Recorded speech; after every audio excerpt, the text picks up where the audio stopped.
در زمان صاحب استقلالی کشور در شهرک وحدت مرکز نویه شغنان با دستگیری و مبلغگذاری‌های پیوسته حکومت جمهوری تاجیکستان شخصا اساسگزار صلح و وحدت ملی پیشوای ملت محترم امامعلی رحمان کارهای آبادانی و سازندگی رشد کرده یک قطار انشاءات‌های حیاتا مهم مورد استفاده قرار داده شدند. ابراز داشت در آغاز ملاقات رئیس نویه شغنان جمعه‌زاده جمعه‌شو فقیر. در واخری همچنین کاتب شورای امنیت جمهوری تاجیکستان محمودزاده نصرالله رحمتجان برآمد نموده قید داشت که سال 2020 در تاریخ دولتداری نوین تاجیکان سال خاطرمان بوده. اشتراک فعالانه ساکنان مملکت در معرکه مهم سیاسی انتخابات پرزیدنت کشور را بار دیگر خاطررسان نموده از متحدی و سرجمعی ملت تاجیک یادآوری کرد. ذکر داشت که پیشوای معظم ملت محترم امامعلی رحمان با مقصد سزاوار استقبال گرفتن جشن ملی 30 سالگرد استقلالیت دولتی جمهوری تاجیکستان وسعت بخشی کارهای آبادانی و سازندگی بنیادکاری را در شهر و نواحی کشور تحت توجه خاص خود قرار داده.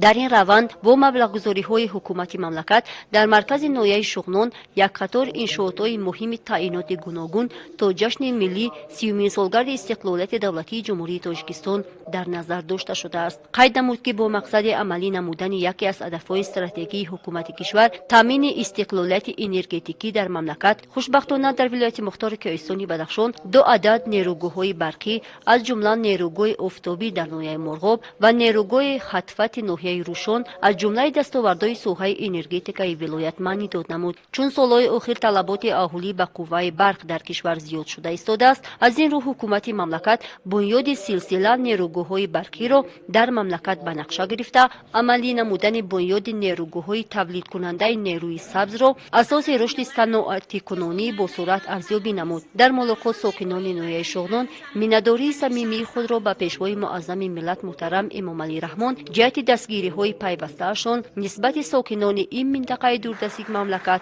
بیان نمودند.